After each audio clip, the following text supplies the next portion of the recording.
22. The thing stood like an obscene, fleshy orchid bulb. Grant smelled it before he saw it. That now familiar, intense, acidic blast of stench. As he reached for the suit, his foot stubbed against the growth. It gave like a stink cabbage. He looked down. At first, he didn't want to believe his eyes. Then he saw the tangle of talons wiggling at the opening of the bulb, like the beginnings of a sand crab emerging from its shell. He froze. He'd seen alien larvae before, of course. He'd seen them prey on test animals plenty of times. Only they had been behind thick glass at the time. Now this one was mere inches from his face. It hissed at him and began to come out faster, bending the petals of its deadly flower as it came. Shriek! It launched, directly for his face. Sheer desperation somehow prized the freeze lock off his muscles. Off to his right was a hanging suit. He reached out, grabbed it, and pulled it between himself and the facehugger. It bounced off it and flopped onto the floor. Grant had just enough time to let off a yelp and take a step away from the thing before it animated again, leaping up towards him as though its legs were spring-loaded. As though his face were metal and the thing were a magnet, it headed straight for his eyes. He reached out and caught it. The talon-like claws tore at his skin. The pain shot up his arm, causing him to throw the thing down. It hit the floor, but it had clearly discovered its mission. It jumped around and was about to leap back up at him when a blur flashed off to the left and a suited foot kicked it square in its crabby ass. The thing hit the wall like a hockey puck, smacking the sidelines, sluiced along the floor. A rifle went up, tract-sighted. Energy sizzled out. The blast smacked it like the finger of God, smushing a demon. Some of its acid came out, bubbling a small hole in the floor, but most was consumed in the incendiary blast. He stepped back. His legs hit a stool. He sat down hard. "Thanks," he said. "Just my job," the person said with bite. He looked over to his savior. It was Colonel Kozlowski. "Looks like one of your pets wandered off the beaten track," she said, already going for a bucket. She put in a shower stall, started filling it with water. "I'm losing count of the screw-ups in your harmless project, Grant." Grant shook his head. "I don't understand. I only authorized one creature for incubation." He drew in a breath, savoring it. "Take a look in the armory closet there." In a moment, she took the bucket and sluiced the water in the small crater. Hissing steam rose up, and that was that.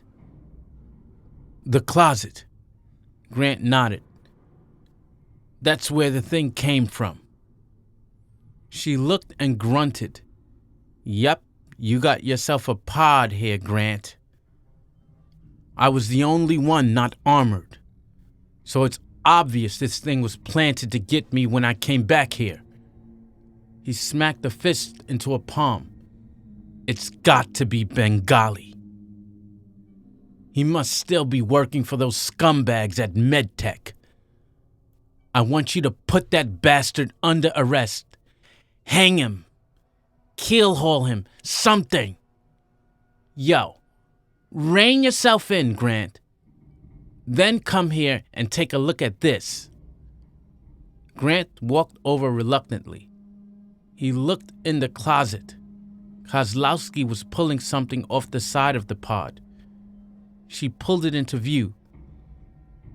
"You know what this is, right?" In her hand, she held some kind of metal clamp attached to a bottle-shaped thing. "Of course," said Grant. "It's a timer clamp. It's used to hold the lips of an egg shut to ensure the creature can't escape during transportation. And it automatically falls off when the timer expires," she continued for him. "The planter is nowhere near the eggs when it activates. Looks like it's got a motion sensor on it too. Anyone could have walked into this trap." So anyone could have planted this egg." She stood up. "Even me. This is just a regular chest burster. I did not authorize for this to be shipped out. Just that larvae queen." He shook his head. "I still don't feel right about that guy Begali. He's been acting strangely." Kozlowski sighed. "He seems clean to me. Anyway, he's the only alien expert in the landing party, and he's been giving us good information by my lights." "I don't know." "Maybe you don't know this, but all radio signals are scrambled by the content of the shell in those hives. Once inside, we'll have no communication with the lander. We're going to need that bastard in there more than any other crew member. Without him, this operation is dead in the water. You still want me to bus him?" Grant thought about this. He didn't like it. Not at all. MedTech could very well be behind the whole sabotage business, and most certainly Begali had been purchased from MedTech. Had they purchased him back? Was Foxnell back on Earth, rubbing his hands with glee, waiting for the news of the demise of this mission? The death of Grant? Or would they just act when the mission got back? How could they possibly hope to pull off something like that? At the same time, he well knew that Kozlowski was right. Begali knew his stuff, and they needed someone with knowledge of the inner workings of the alien queen's chambers, and what any change in the norm might mean.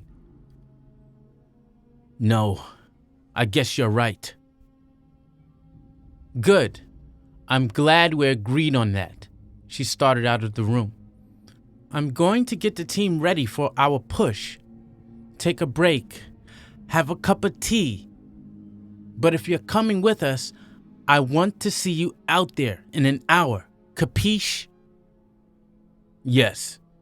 And Colonel Kozlowski?" "Alex," he tipped an imaginary hat.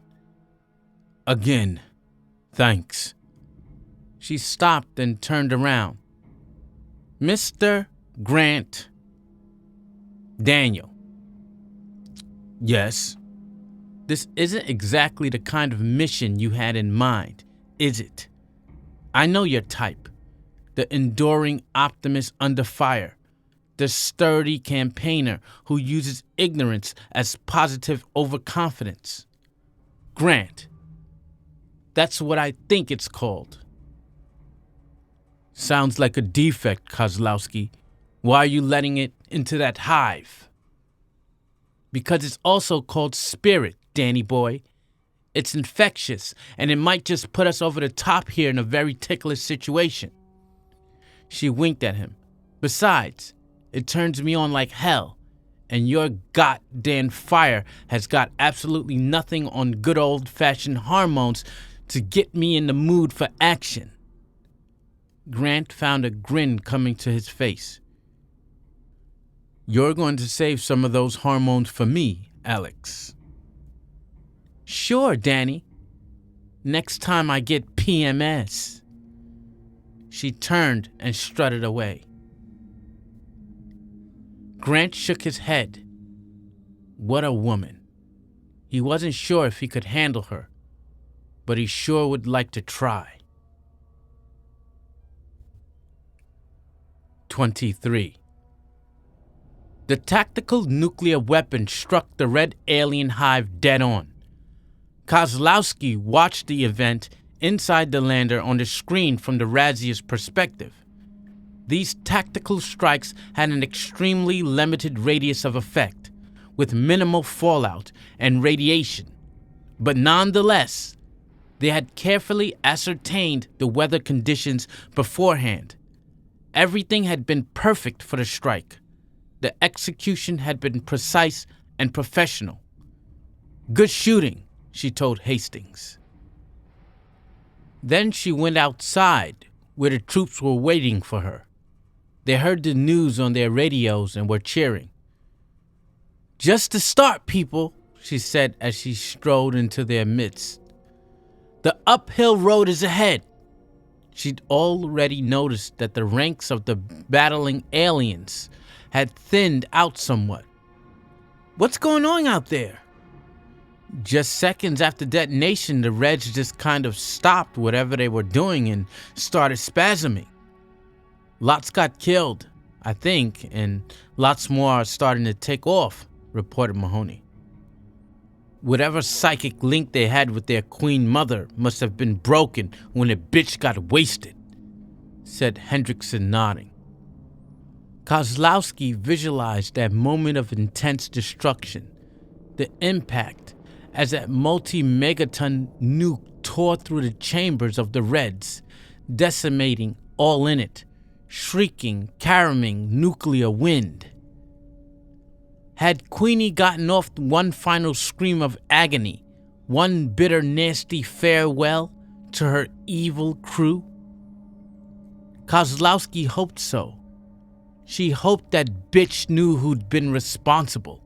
She was only sorry the thing didn't have a little picture of her to take down to bug hell with her. Kozlowski turned to where Grant stood, looking uncomfortable and anxious in his suit. Doubtless, he was regretting his volunteering for the move into the hive.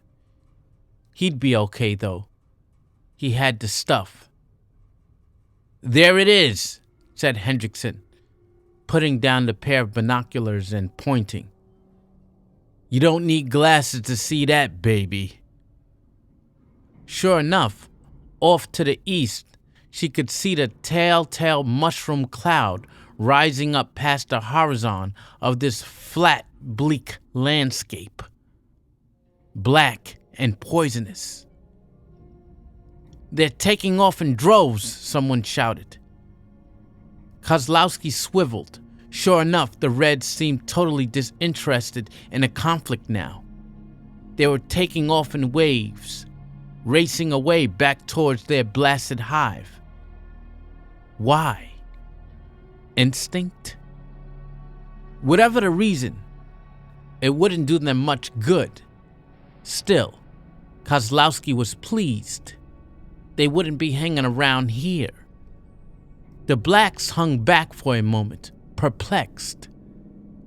Then, as though the thunderbolt of realization had hit them, they started after the enemy who had attempted to destroy them, totally ignoring the interlopers behind a shielded vessel from another planet. "Yes," said Kozlowski, stamping the ground with unalloyed glee.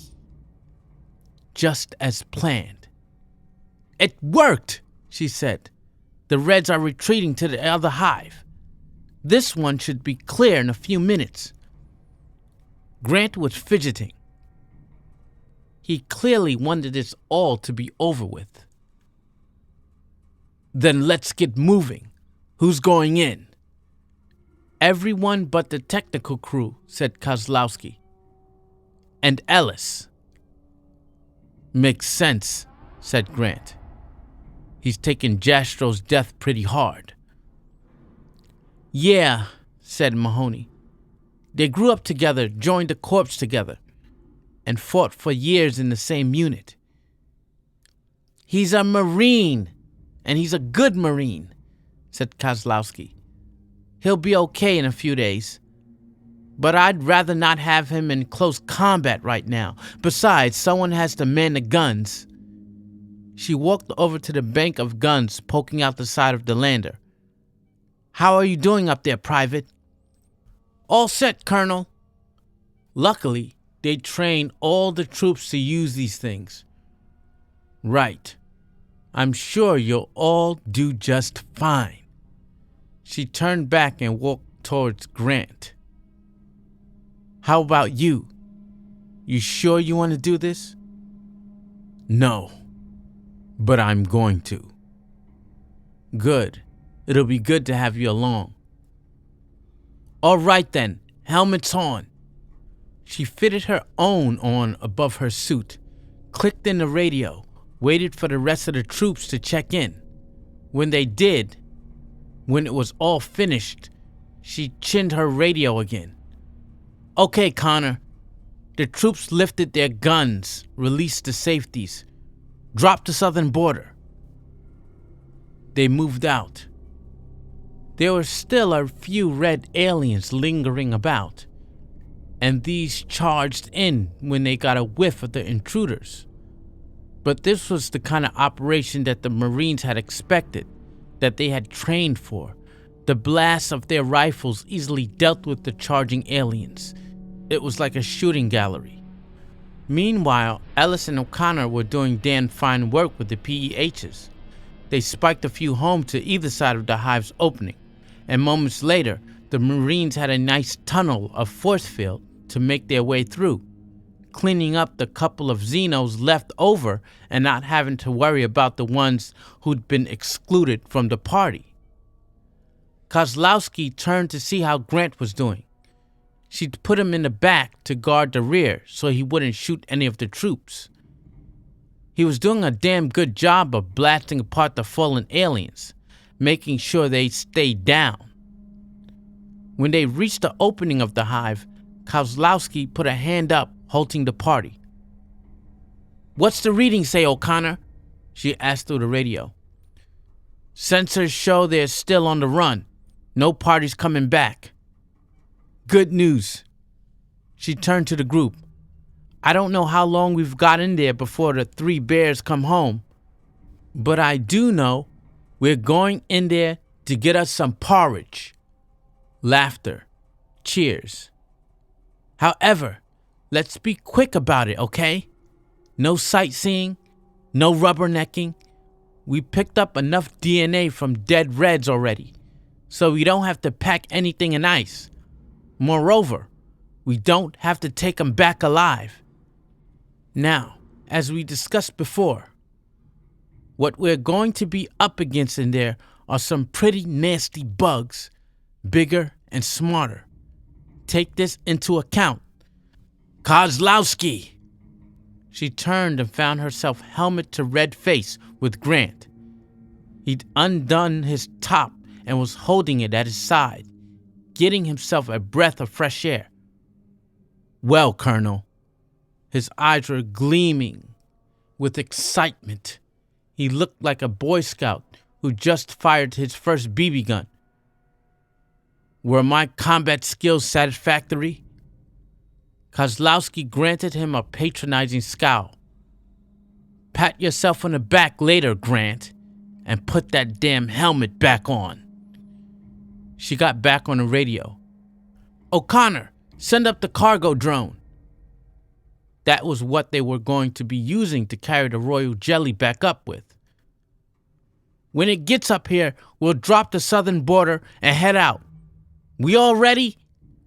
She surveyed the covered faces, knowing already they were about as ready as they were ever going to be.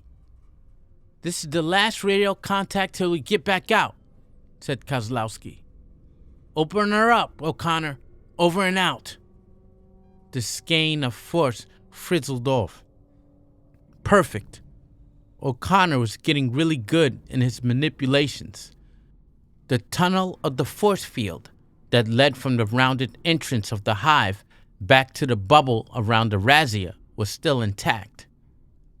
There weren't too many of the blacks left out there, but they couldn't get in. Unless, of course, there were other entrances. Likely, but the things didn't seem particularly interested.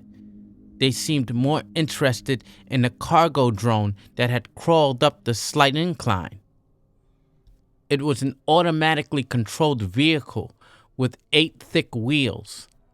Omni-terrain. One of the Marines took over the controls when it reached them. They started down. The tunnels were recognizably of alien origin. Kozlowski had seen plenty of hive tunnels, that was for certain.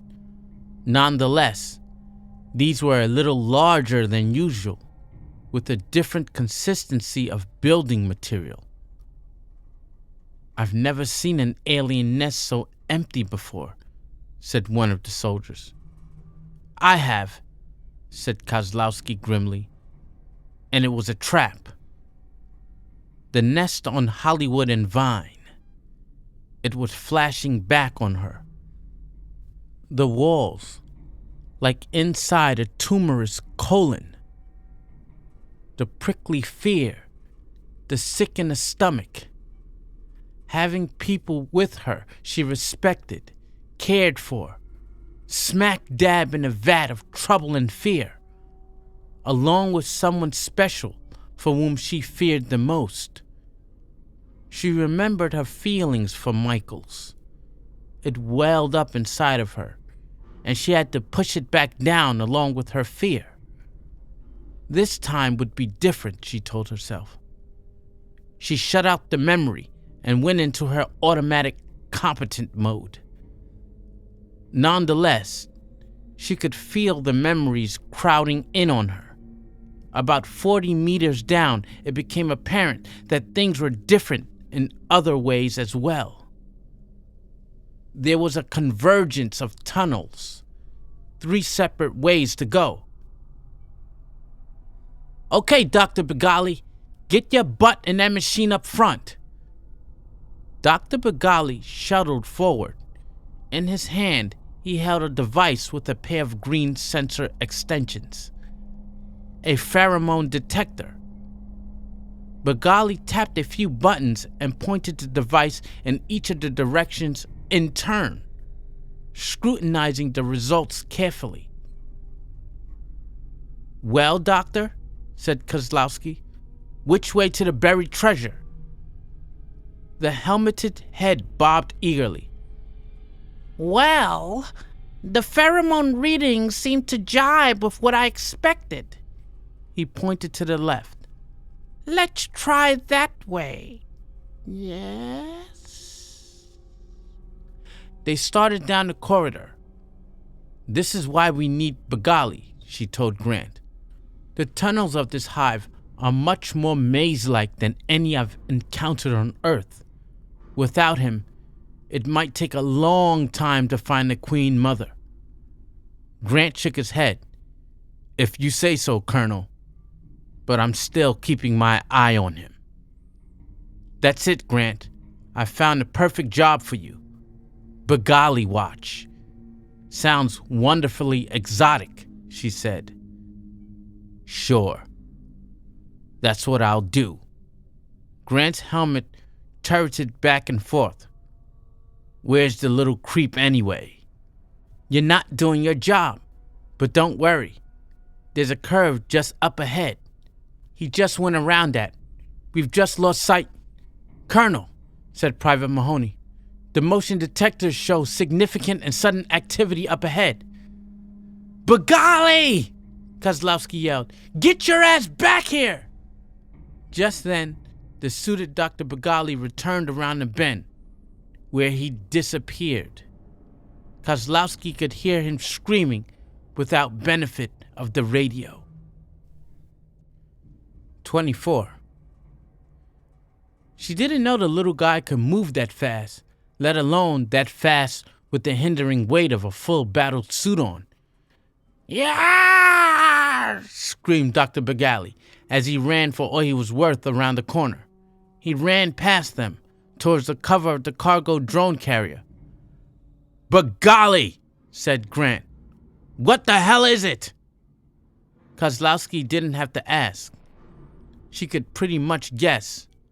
"Arms!" she yelled. She needn't have bothered. The others were ready, angling their weapons down. However, ready as they were, all the preparations were pretty much in vain. The first of the Queen's Guard came around the corner, and Kozlowski had to stop herself from gasping. It was big, and it was fast, and it was mean. The blast caught it full in the chest, and it kept on coming for what seemed like a full second before it was lifted up and slammed against the wall. It tried to scramble back up and tackle them again before a final plasma stream knocked its head apart. "There's more," yelled the point man. "There's—" The next one was even bigger and even faster. Before they could swing their weapons away from the first and onto the new arrival, it was on the first soldier. Horrible claws tore the man's chest apart. "Jesus!" cried Private Mahoney as she was sprayed with blood. She swung her gun around and let off a spurt of plasma but missed. The beast was incredibly fast. It finished one more ripping shake of the point man and then leapt towards the rest. Lesser soldiers might have lost it right then. So horrific was the sight. But they kept their cool, aimed their weapons, and let the thing have it. 2 more guards attacked. Another soldier was torn apart before the guards were subdued, blasted to pieces. In all her time fighting inside hives, Kozlowski had never seen such an intense battle conflagration. The Queen's guards were incredibly quick and agile, almost imbued, it seemed, with superpowers. Fortunately, this crew was also the best she'd worked with, and they'd half expected something like this. Within violent minutes, 4 aliens and 2 humans lay smoking and quite dead upon the ground. God, was all that Private Mahoney could say, lying slumped against the wall, gasping for air and still grasping her weapon, ready if another bug should care to call. "No, I don't think God's around here," said Hendrickson. "This is more like the other place." For her own part, Kozlowski was just numb. "Okay, we'll pick the bodies up on the way back. Take a quick moment for a breather, because that's all the time we've got if any of us wants to get out of here." 2 more dead. She couldn't believe it. Even when she looked down at their twisted and torn remains, this wasn't worth it. But she had her orders, and she had her duty, and she knew nothing more than that she had to complete this mission or their lives and the lives lost earlier and the months spent on this project would have been for naught. A suited figure peeked around the corner of the cargo drone. Is everyone all right?" Dr. Bagali, apparently. His head had been well stuffed in the sand. Daniel Grant, who had been leaning on the side wall, exhausted, pushed himself off and walked over to the man. "No, 2 more dead. You couldn't have warned us this would happen?" "We know about the guards. What we didn't know was that they'd come charging up at us like that," said Kozlowski. She got her second wind, went over to have a look at the only Xeno head that had survived the mauling. "Ever see anything quite like this, Doc?" Bagali gave the angry and suspicious Grant a wide berth and coming around to look. "Oh, heaven! What a mess!" "No, Colonel, I had no idea. Loathsome beasts. I don't recall the report from the last visit here giving them full justice. Yes.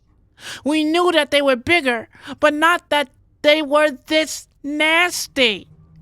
This is fascinating. Yes." He looked up from the dead beast.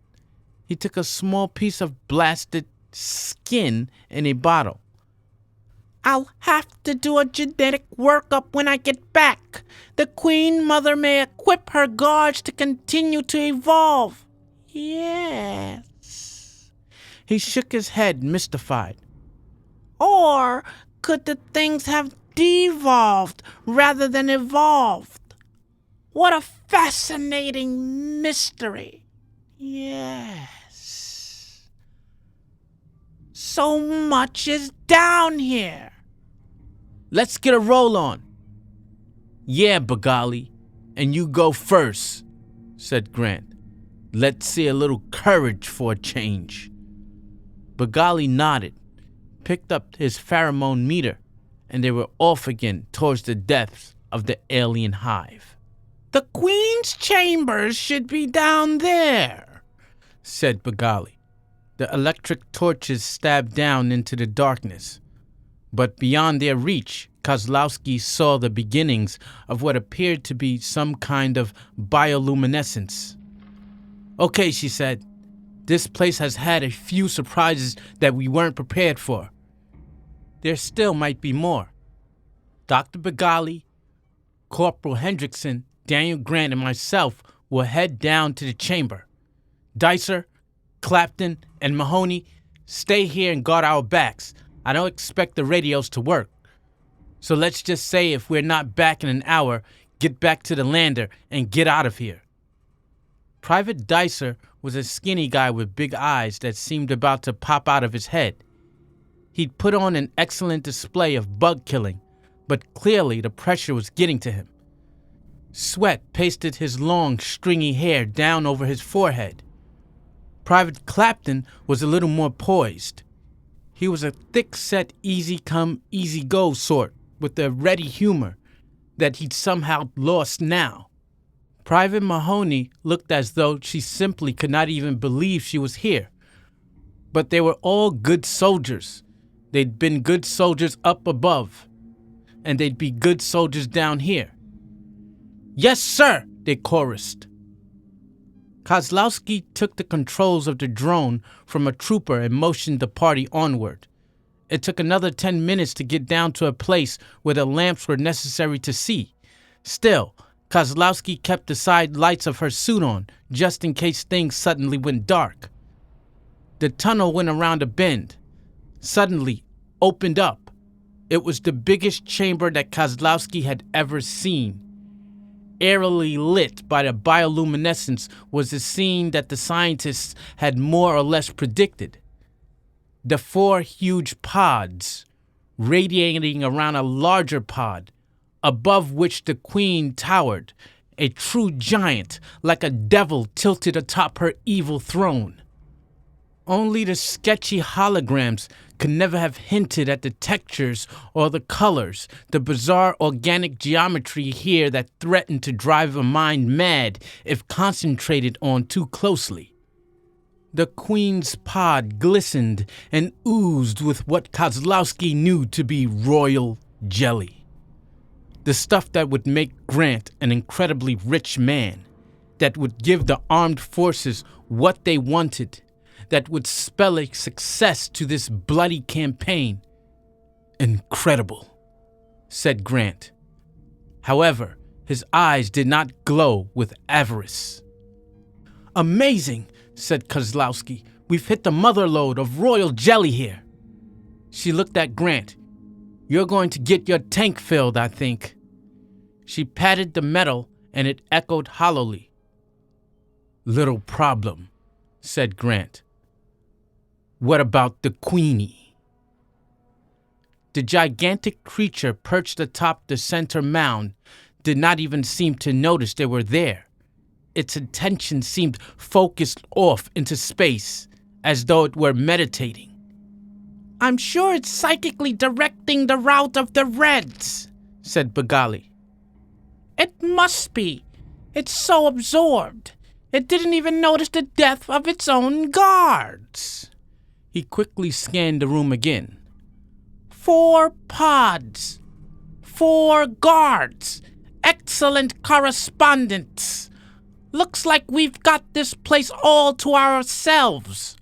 All we have to do is to deal with the Queenie, and she's just a sitting duck. He smiled broadly, skipping a little closer to the gleaming, gooey treasure hoard. Looks delicious, doesn't it? Ah, what wonders that stuff must hold. I can't wait. He cut himself off suddenly and looked furtive. Can't wait, said Grant. This is my expedition. What exactly can't you wait for? Nothing. Nothing, sir. He drifted closer to the pod. Look at it all. I never thought I'd see this much up close. God, it's beautiful. Yes. The Queen Mother was as still as a statue, as still as death. Beautiful. Was fear beautiful? Dread? Terror? All the primitive juices battled now at Alex Kozlowski's barrier? Michael's beautiful head boiling apart with acid. His scream, her guilt. She wanted to turn and run from this place. It was worse than she had ever imagined it. The dead body of her lover seemed superimposed over everything. She calmed herself. She'd known that she would never get the trauma of that dreadful Hollywood day off her mind, that she'd have to live it all over again in her head. She just never realized she'd have to live it over again in reality. And this time, it could be her skin bubbling off to expose the grinning skull beneath. Beautiful, said Grant. I'm not so sure anymore. People have died for this stuff. I feel responsible. No time for self-remonstration, said Kozlowski. Glad to hear you've got a conscience, but we really should finish this mission up. But golly, get away from there. We can't take any chances. I want that thing up there dead, and I'm going to do it myself, right? Grant, though, was on a jag. Apparently, the deaths of the other 3 soldiers, so close, had really shaken him up. I don't know, said Grant. I just don't know. Mr. Grant! You started this whole damn thing rolling. Yeah, and I'm gonna have to live with it for the rest of my life, too. I'm paying for my ignorance, but you, Bagali, he brought his gun up. You've been sabotaging this mission from day one, haven't you? What? Said Bagali, turning back to him. Come off it! I've been watching you, Bagali, and I know damn well you're up to something, said Grant. You're still working for MedTech, aren't you? Okay, sure, I've been up to something. He took a breath. I'm doing research independent of Neopharm. I plan to publish articles on my findings. Articles? A new kind of alien. I'd go down in history. I'd be famous forever. Yes. Articles, repeated Grant. I've got more than enough money, Grant, and I always hated MedTech. What I want is to be acknowledged for my scientific efforts. That's why I wanted to come down here. Maybe I'll even write a book. Yes, a bestseller. You heard it, Grant, said Kozlowski. The only thing he's guilty of is scientific greed. Now back off. So how do you know he isn't Grant started to say before a sudden hissing shriek froze his sentence. Without warning, the Queen Mother jumped. It sailed through the air and it landed just short of Dr. Bagali. Stunned and disbelieving, Bagali tried to turn. A long set of secondary jaws stretched out from the alien's mouth, slicing and hammering into the back of the scientist's head, boring through and pushing his eyes out of their sockets like red jello being squeezed through cookie cutters. Kozlowski was stunned. The thing wasn't supposed to be able to do that. Wasn't its ovipositor fastened to the pod? But then wasn't that just something else they didn't know about these aliens? Only a flicker of a second of thought, though. Already her rifle was going up, aiming, squeezing off a round. Hendrickson fired at the exact same moment. Their fire converged upon the exact same spot on the queen. It hissed and wailed, a hole blown in its thorax. Its blood rained down upon Begali's head and boiled his face away. The alien started towards them, forelimbs clutching and seeking. Kozlowski lifted her rifle and aimed at its head. It still came forward. Hendrickson's blast joined hers, and the thing's head burst asunder like a ripe melon. They backpedaled to avoid the spurting acid, and the great Queen Mother writhed and spasmed in its death throes. Kozlowski stepped forward, looking down at the massive thing. Fortunately, it had come far enough that it hadn't spoiled its own jelly. "Right," she said. "Too bad about Begali. Let's get this tank loaded out of here, quick." She jumped over to the vehicle and pulled out the vacuum tap. This bit was going to be the easy part. Only when the cargo drone's tank was topped off did Kozlowski pull the tap out of the membrane. There was lots more jelly, but they just couldn't take it. "I hope this will be enough," she said sardonically. "Yes," said Grant. "Yes, it will have to do, I suppose." "Something wrong, Grant?" "I think you know what's troubling me," the man sighed deeply. "Besides, I don't get it. Only a few people knew about the alien incubation project. If Begali didn't sabotage it, who did?" Casually, Alex Kozlowski grabbed a hold of her rifle. She'd been thinking about that very same thing, and she didn't care for what was floating up on her mental screen. She was about to turn when Hendrickson's voice sounded behind them. "Thank you, folks. That looks just fine," he said. "Please drop your weapons.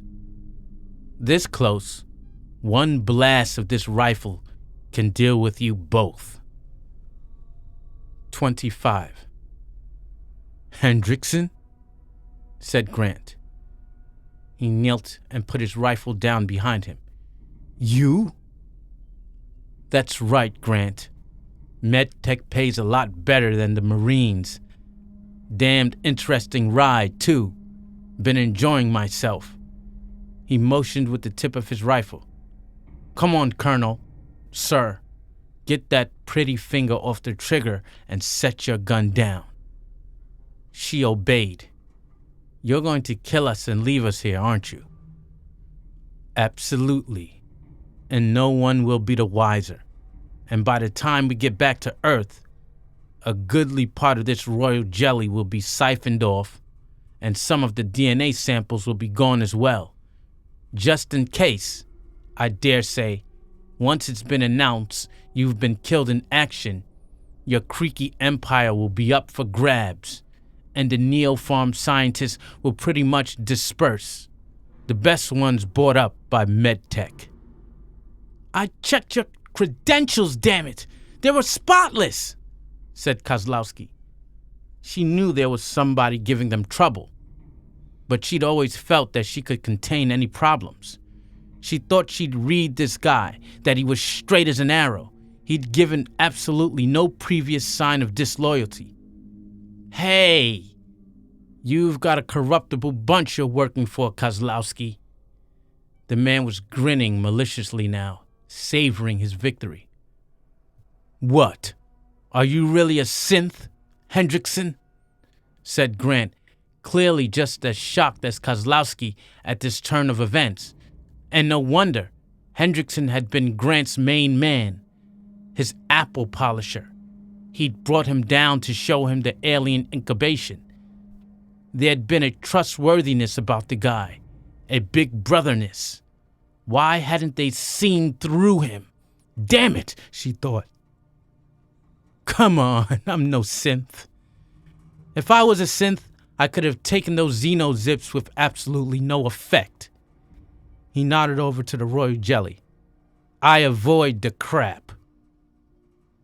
But But I trusted you, said Grant. I've got such a good nose for this kind of thing. The grin got broader. There's where MedTech has got your company beat all to hell, Grant. Every day I douse myself in a special pheromone designed specifically for leader types to sniff. Makes you trust me. Gives type A's like you confidence in big guys like me. That's why the other grunts didn't care for me. They weren't the kind that liked this pheromone. You guys bought it. But you've risked your life with all the rest of us. You've been a damn good soldier, said Grant. Yes, I have. And I've had a good time too, folks. Let me tell you, I am a soldier of fortune. I raid alien nests with buddies for money. I'm an independent and damn good at it. Only there's more money in this for me than I'd ever dreamed of. And I get to see the stars too, he shrugged. Don't look for anything deeper here. That's all there is. But the death of the alien baby, that pod, the sabotage, it just doesn't add up. Sure it does, Grant. I caused confusion. I hurt the program, and I pretty much framed poor old Bagali. Fact, when I get back with this liquid gold here, that's what I think I'm going to tell him. Yeah, it was Bagali, guys. He's dead now, though, along with poor old Grant and Kozlowski. Boo-hoo. Mission complete. Now let's get the hell out of here. You see? Piece of cake. He started laughing. Unless she acted, they'd be dead within seconds. However, since they'd all taken off their helmets, there might be a shred of hope here. Without a further thought, Kozlowski dived for her rifle. She scooped it up, put her finger under the trigger, and was blasted by the quadruple barrels of Hendrickson's weapon. Grant watched in horror as the blast hit Kozlowski's left thigh. She spun around and fell hard onto the ground. The next thing Grant knew, he was on top of Hendrickson. The man had been swerving his rifle for the coup de grace. But Grant's fist sailed into the man's bare face with a solid impact before he could pull the trigger again. Where that had come from, Grant didn't know, but it felt so good that he found himself doing it again. The attack surprised Hendrickson so much he clearly wasn't sure what to do. To defend himself at close quarters, he'd have to drop the rifle. But Kozlowski wasn't dead yet, and to give up the weapon meant certain defeat. He lifted his other arm, but Grant countered and nailed him with another punch. Thank God he'd worked out regularly. He hadn't done it for fights. He'd done it for his self-confidence and for the ladies. But his reflexes were good, and it had all paid off. The blows had opened up Hendrickson's face. He bled from the nose and from the mouth, and he went down like a fighting suit full of potatoes. Grant kicked the rifle away from him, and then booted him in the head again. Hard. Ugh! The lights in those bright blue eyes dimmed. You don't smell so good to me anymore, Hendrickson. A groan from behind him. He picked up Hendrickson's weapon and then went over to Colonel Kozlowski. Oh, she said, I think my hip is broken. Indeed, there was a smoking hole in the overplating of the hip area of the suit, exposing underpart beneath. Yes, said Grant. The underplating of this armor is designed to withstand severe concussions. Still, you're probably right about that hip. You're going to need some help. He helped her up. Yeah, thanks. She cringed. I'll make it. Good. Looks like you did a number on Hendrickson there. Surprised you didn't take his rifle and blast him. Don't think the thought didn't enter my mind. No, If we can get him back, I'll be able to use him to string MedTech up by his dangling prescriptions. Sounds good. We go now? We go. They revived Hendrickson with a few slaps across the chops, and then they made sure that he knew which direction their rifles were pointing. Grant propped Kozlowski up on the sideboard of the drone. She could walk, sort of, but he figured he'd better save that for later. The suit was getting too heavy for him, so he took off the top. Helmets? She said. Forget the helmets. We've got enough weight to slow us down as it is.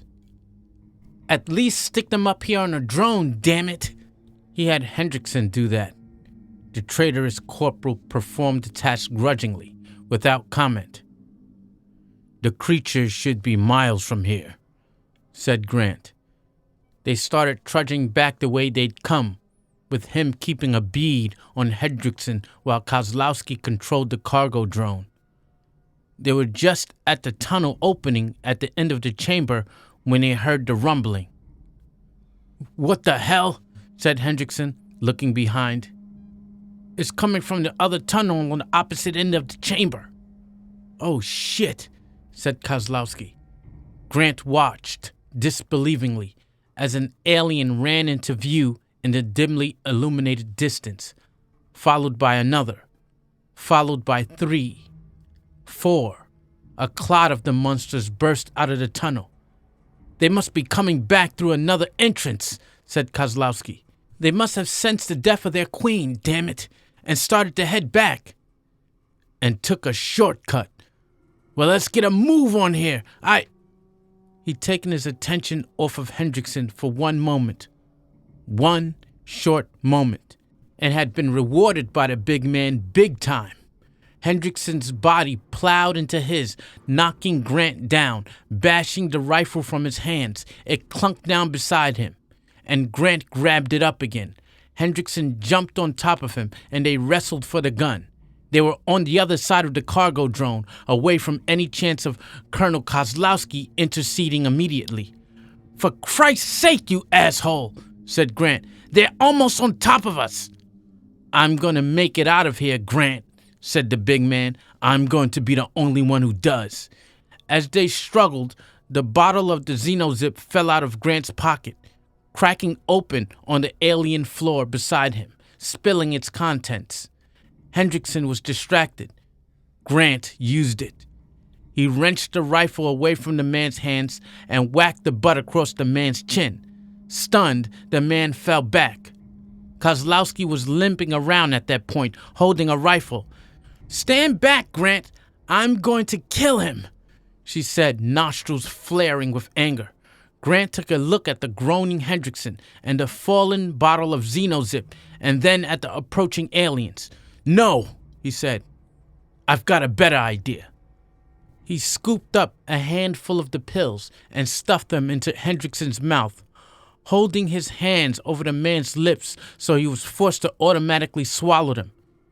Get yourself on the front of that drone and let's get the hell out of here, he said. What? Let's just say that it's a far, far nobler thing that Corporal Hendrickson is going to do today than he's ever done before. Grant put the rifle down between the corporal's arms, and then he grabbed Kozlowski's arm and helped her over to the lander. The man's eyes popped open. Inside, he felt as though an atom bomb had just gone off in his brain. He rolled his head and saw, just 2 meters away, a horde of charging, hissing aliens. In his arms was a rifle. Fire raged through his bloodstream and nervous system. He felt the familiar flight or fight response. Only flight didn't seem necessary. Hendrickson, after all, was God, and in his hands was a fistful of lightning bolts. Grinning, he got up as the aliens approached. "Come on, you bastards," he screams. "Let's play!" Then he'd go back up and nail that bastard Grant and that bitch Kozlowski. Yeah! The gun in his hand started blazing. Something was going on down there. Something huge. The motion detectors were going nuts in Private Mahoney's hands, and her own internal warning system, her instincts, told her that it was danger, pure and simple. "Cripes," said Private Dicer, his eyes bulging, a tick working at his mouth. "I can even feel it in my feet." Sweat had broken out on the brow of Private Clapton. "Shit, man, what are we gonna do?" "Colonel says if they're not back, we should cut and run. I say we obey orders." Every cell in Mahoney's body agreed. She wanted to run and hide. She was exhausted in every respect, but for the terror that had filled her from the very first. This mission was worse than she'd ever imagined. Something deep inside her, though, surged up. Something strong inside of her took a hold of her, and she realized that it was as much as her fear. "No." "Say what?" said Clapton. The rumbling was building. "Shit, Private. Those idiots down there are probably getting torn to pieces. We wait here, and that's just what's going to happen to us," said Dicer. Dicer started moving away towards the exit, eyes rolling with terror. Clapton started following him. "You assholes move one more step, and I'm going to blast you," she said. Dicer kept moving, and she put a blast a yard short of him, and then aimed in a fashion that they well knew could take them both out with a simple tug of the trigger. "Geez, Mahoney, are you crazy? Our asses are in the sling here," whined Clapton. "Well, then rock in 'em, guys. We're gonna stay right here and give aid and succor." Her eyes blazed. "And you know what? I've half a mind to go in after the others." "You're nuts!" "I'm looking at my watch here. We've got a good 10 minutes to wait this out. I'm just following orders," she grinned. "Just doing my job." Sweating and fidgeting, the others stopped. Private Mahoney smiled to herself. She was getting something out of this crazy jelly bean hunt. She was getting her soul back. She just hoped she was going to have a future to use it in. "What happened?" said Mahoney. "What the hell's going on down there?" The three soldiers were still waiting for them patiently where Kozlowski had placed them. Seeing them there was a great relief, a testament to her ability to judge people.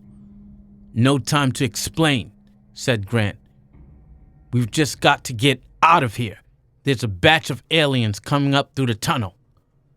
That was all it took. The cargo van kept going, rolling along with a few more guards. Behind them, she could still hear the echoes of Hendrickson's blazing gun. Then it stopped, and there was a shriek the likes of which she'd never heard before. "If we're lucky enough of the dead things piled up, that they're going to have to clear them out first," said Grant. "Come on. Can't we get this beast to move faster?" "It's flat out," she said. Running speed, it would have to do. It seemed to take forever, but finally they saw the lip of the tunnel's entrance.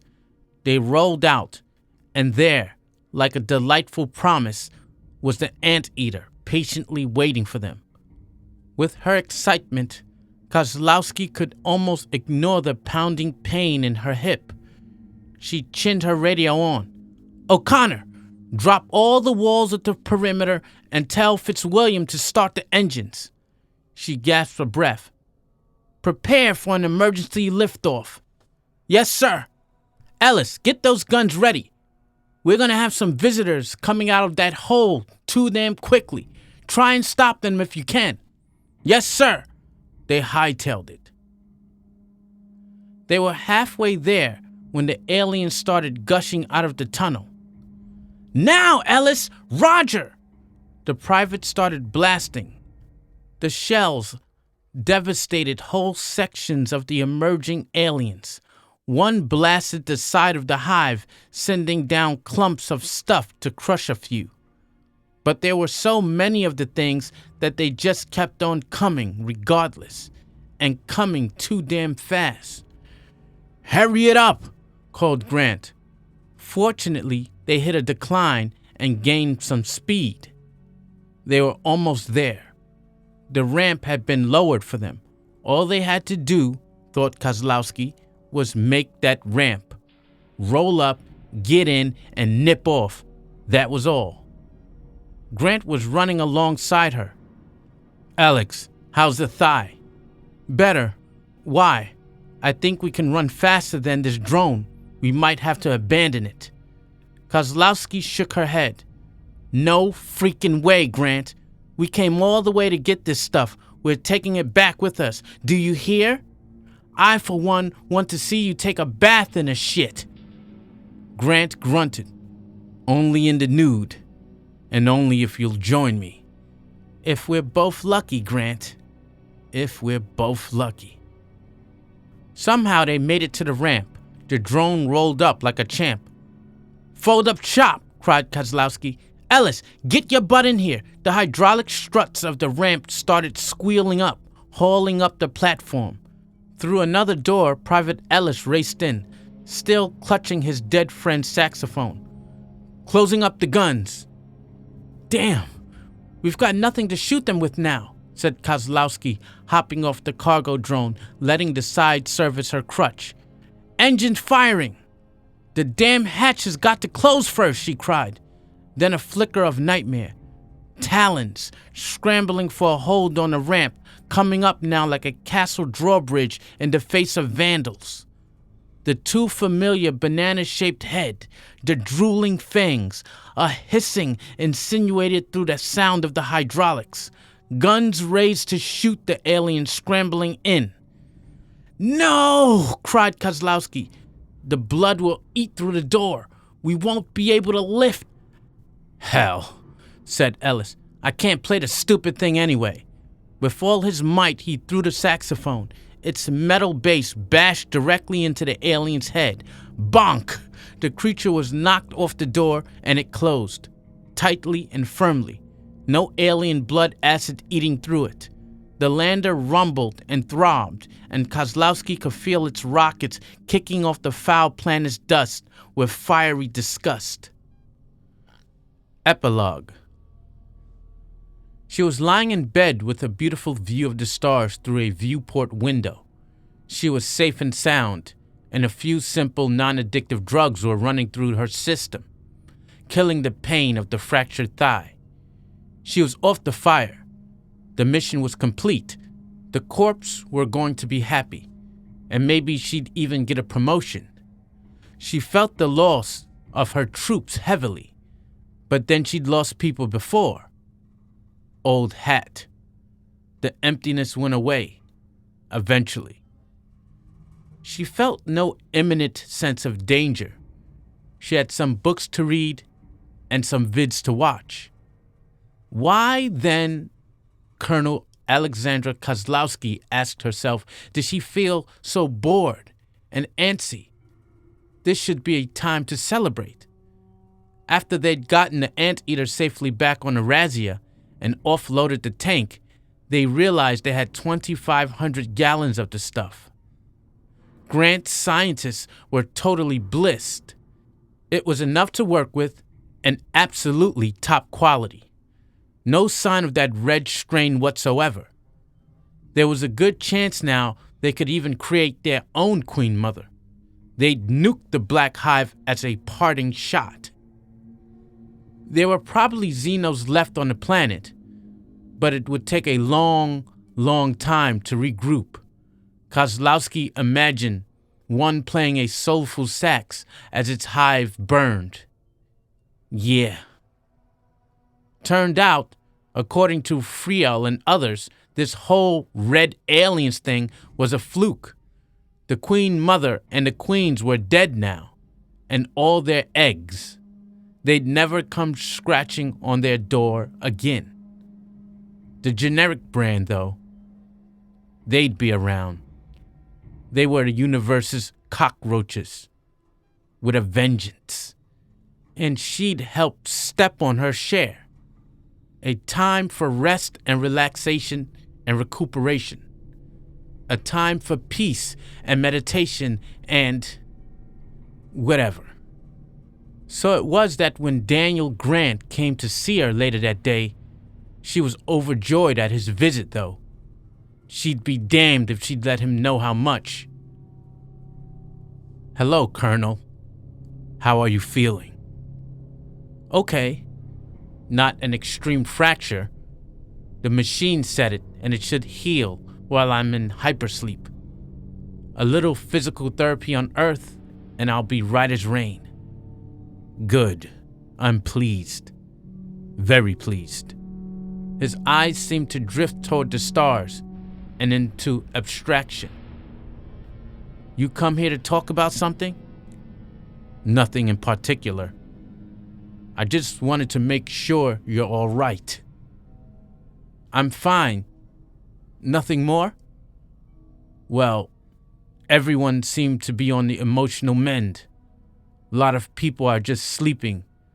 I guess in reaction to all that stress." "And you? What are you doing? Taken any baths in your royal jelly yet?" "No, no, waiting for you. The scientists are just tickled pink. They've already started to work on it, along with the samples of the red alien DNA. They say maybe they really have got something here. I hope so. We had to dole out a few lives for it. I'm going to make sure that those lives were not lost in vain, Alex." He looked down at the bed, smoothing the linen thoughtfully. "Actually, maybe there was something I wanted to talk to you about." "Shoot, I'm not going anywhere." "I was impressed by your work here. When we get back, I'm probably going to need someone to head up a security team for Grant Industries. The job is yours if you want it." She laughed. "And leave the Marines? No way. I've got a mission in life, Grant, and it's not to guard your butt." He shook his head. "I don't understand, Alex. How much longer can you do things like this mission? How long do you think you can survive?" "I don't know any other kind of life. Except what?" "Except for maybe when I was a little girl. Yeah. I had a real good life when I was a kid, Grant. Perfect. And then a bunch of monsters came down and destroyed that life and destroyed a lot of lives." She shook her head. "Think about it, Grant. Think about it while you're sitting up there in your ivory tower when you get back. This may seem like hell to you. It's pretty rough, sure. That mission was one of the roughest. But chew on this. Most wars get fought between people arguing over some relatively silly matter, usually involving money or land or possessions. People kill people. It's stupid, senseless, and a waste. History is drowned in the shed blood of martyrs for meaningless causes." She shook her head. "I don't know if I'm even going to make any history books, Grant.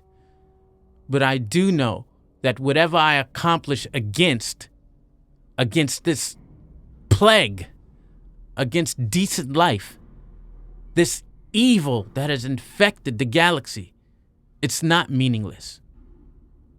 She took a deep breath. "Now, how many people can be positive, absolutely feel it to their toes sure, that their lives mean something, that as full as foibles as they are, they're living and fighting for something good?" Grant seemed to consider that for a moment. "I can't argue much about that, Alex." He slapped his knees and stood up. But we can't all be Joan of Arc. Somebody's got to get the engines of commerce running. And somebody's got to be in charge of those engines. Well, maybe you've got a different view of things now that you've looked at life through the jaws of one of the monsters coming at you? Sure, of course. Now I've got to figure out how to look at life without worrying about mobsters or medtech. She laughed. I'm sure the generals and admiral back home will be so pleased. You'll have no problem, Grant. I don't know. I just hope that what we've done on this journey does make a difference. She smiled. I've been watching you, Grant. I think it already has. Jelly or no jelly. Thanks. I guess maybe you're right. He started to leave, then paused and turned. Alex. Daniel? If you won't work for me, maybe you like to have a little bubbly, a little caviar, a little gourmet dinner with me sometime. Hell no! She sighed and nodded and turned to go. But if you want a beer and some pretzels sometime, Daniel, I'll keep my larder well stocked with those. He seemed confused for a moment, looked at her. She winked at him. His face flushed, and he laughed. Count on it, Colonel. Count on it. He blew a kiss at her and turned. Oh, and Danny boy? She called after him. He turned. Yes. She pulled out the cigar he'd given her, along with a lighter. She puffed the thing alight. Thanks for the smoke. Anytime, Colonel. Anytime. He left. She looked back out at the stars. She hadn't seen stars as beautiful as these, she thought, as filled with wonder and awe. Well, since she was just a kid. Suddenly, unaccountably, she found herself craving pretzels and beer as she blew thick puffs of smoke at the bright points of light. The end. This has been a presentation by Mostly Sci-Fi. If you like books like these, please subscribe to Mostly Sci-Fi 2. And if you like this reading, please comment in the comment section. Your comments and your likes and your interaction will help this channel grow, and that will motivate me to read even more books. So this is Mostly Sci-Fi out. Well, mostly.